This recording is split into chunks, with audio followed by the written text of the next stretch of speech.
भल्या पहाटेचं आभाळ राखाडी होतं. थोडासा कुंद वारा आणि डोक्यावरून झरझर जात असलेल्या 20 तारांचा आवाज. तो एक छोटी गल्ली ज्याचं नाव सुद्धा कुठल्याच नकाशावर ठळक नसायचं.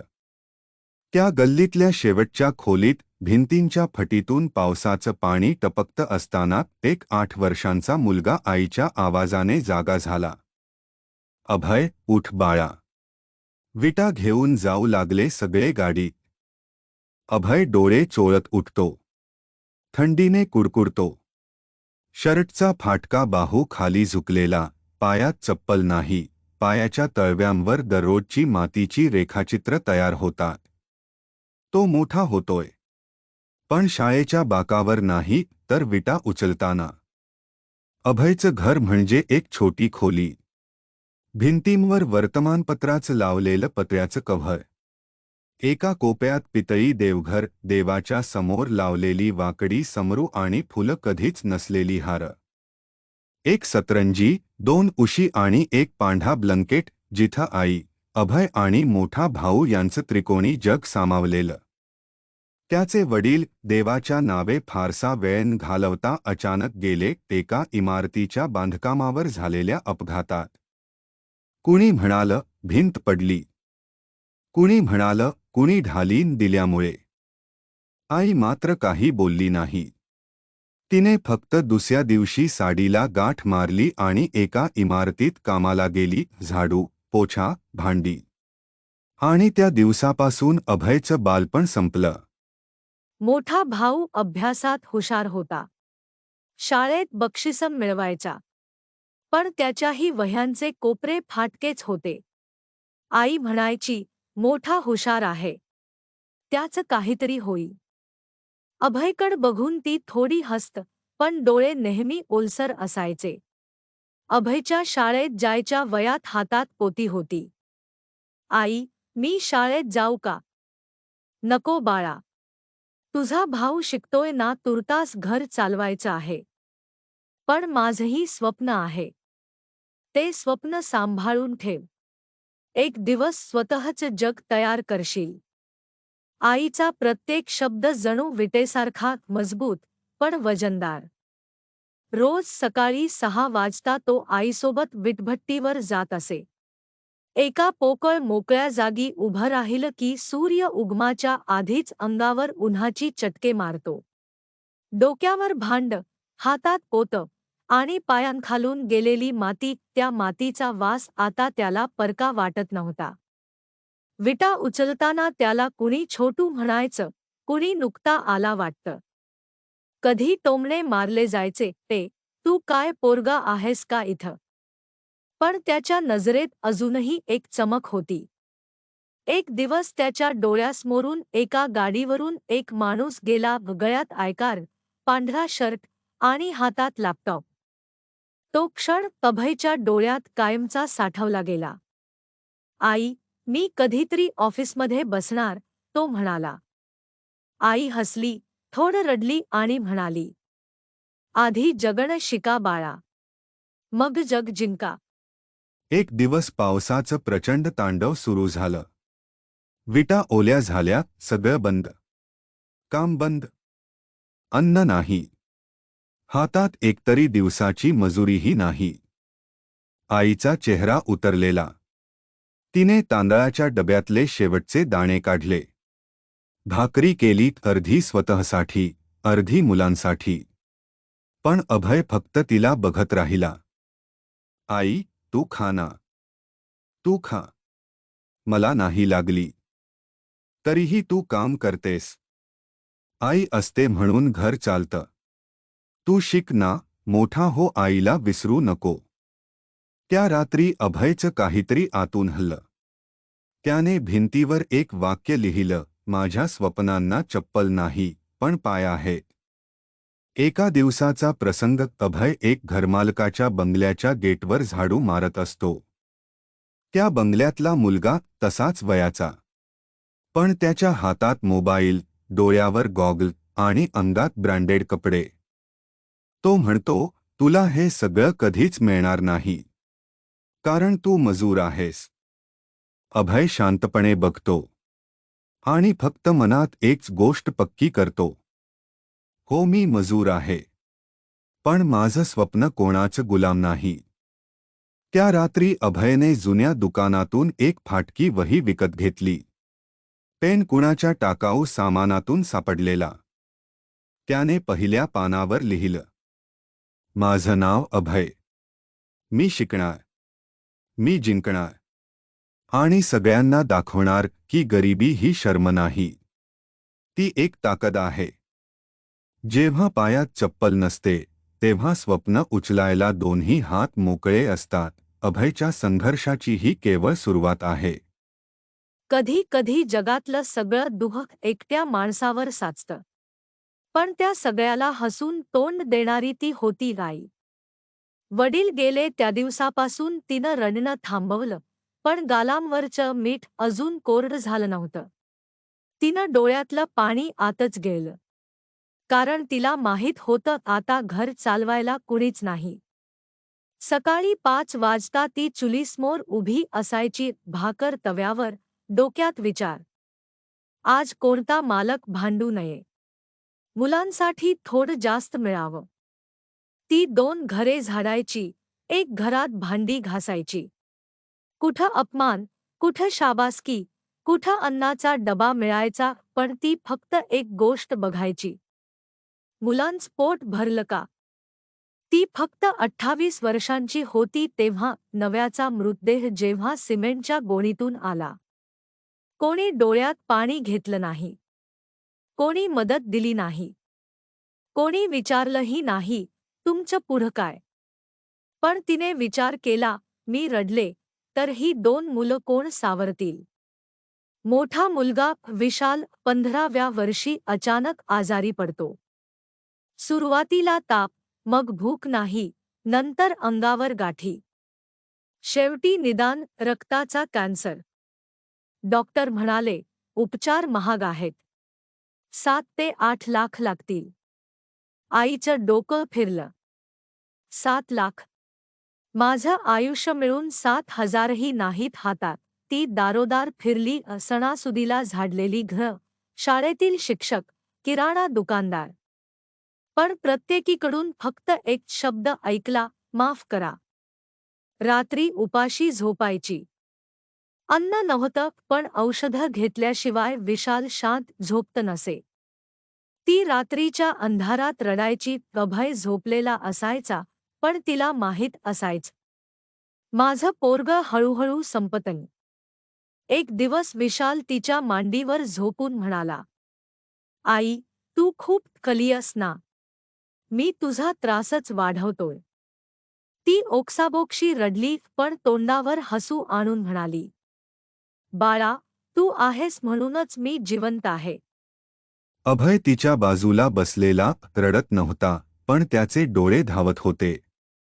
आई शेवटचं बोलली, बाळा, तू मोठा हो स्वतःच्या हिमतीवर. दुसऱ्याच्या तोंडाकडे बघू नको. मी जात आहे. पण माझं स्वप्न अजून तुझ्यात जिवंत आहे. आई गेली.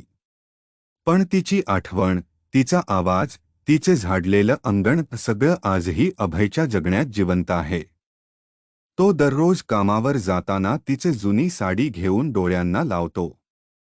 आणि म्हणतो, आई, तुझी जागा कुणी घेऊ शकत नाही. आई गेली, पण ती मागे एक शिकवण सोडून गेली. की बाई ही फक्त घर नाही सांभाळत. ती एकटं आयुष्यही सांभाळते. आई गेली. घरात एक शांतता होती जी कांठ्या बसवणारी होती. दरवाजाच्या फटीतून यायचं आईचं हाक देणं थांबलं होतं. जुन्या गादीवर अजून तिचा वास होता, पण ऊब मात्र हरवली होती. अभय पहिल्यांदाच स्वतःला पूर्ण एकटं वाटलं. आईच्या मृत्यूनंतर काही दिवस अभय पूर्ण हरवलेला होता. रोज सकाळी त्या मंदिराजवळ बसून तो एकच गोष्ट विचारायचा, माझं पुढं काय? आई गेली. पण तिचं स्वप्न मी सोडू शकतो का? तो परत वीटभट्टीवर गेला. उन्हात विटा उचलल्या, पण आता छातीवरचा बोझा जास्त वाटत होता. एक दिवस त्याच्या गावात एक जुना मित्र भेटला, राहुल. राहुल म्हणाला, अभय, तू अजून याच मायांवर. मी आता पुण्यात सॉफ्टवेअर शिकतोय. अभयनं विचारलं, ते काय असतं? राहुलनं त्याला एक जुना मोबाईल दिला आणि म्हटलं, इंटरनेट चालू कर. यूट्यूबवर सगळं मोफत आहे. सुरुवात तरी कर. तो मोबाईल त्याच्यासाठी आईच्या वचनासारखा होता. मातीने भरलेल्या हातांनी तो रात्री नेटपॅक टाकायचा. आणि रात्री 1-2 वाजेपर्यंत तो HTML, जावास्क्रिप्ट शिकायचा.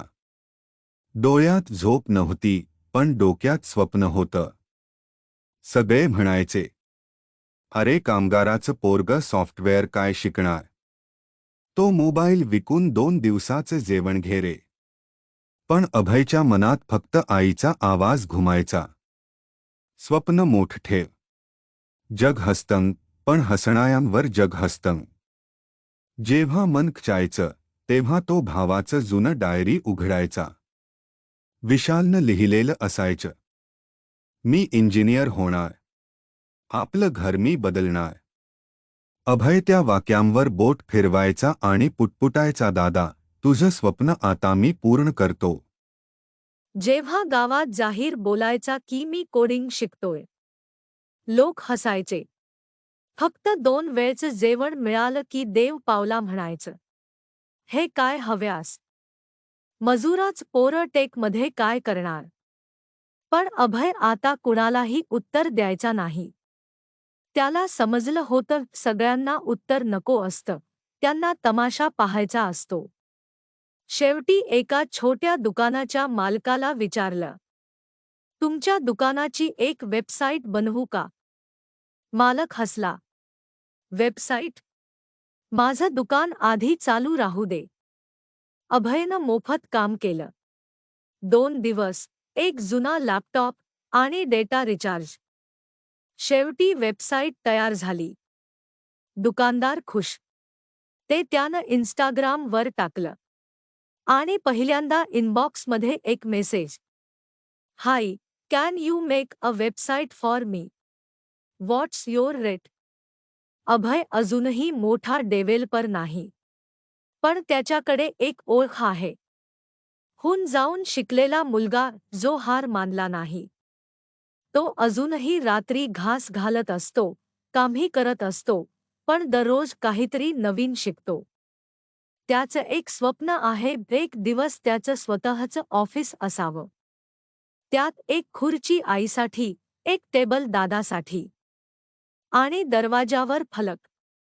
माझं नाव अभय, कामगाराच्या घरातून उभा राहिलेला माणूस. आई गेली, भाऊ गेला, पण त्यांचं स्वप्न अजून माझ्या रक्तात आहे. गरिबी माझं दुःख होतं, पण स्वप्न माझं शस्त्र झालं. ती पहिल्यांदा अभयच्या समोर आली, तेव्हा त्याच्या हातात विटा होत्या आणि तिच्या डोळ्यात कुतूहल. ती NGO तर्फे गावात डिजिटल साक्षरतेसाठी आली होती. कॉलेज शिकलेली, शहरातून आलेली.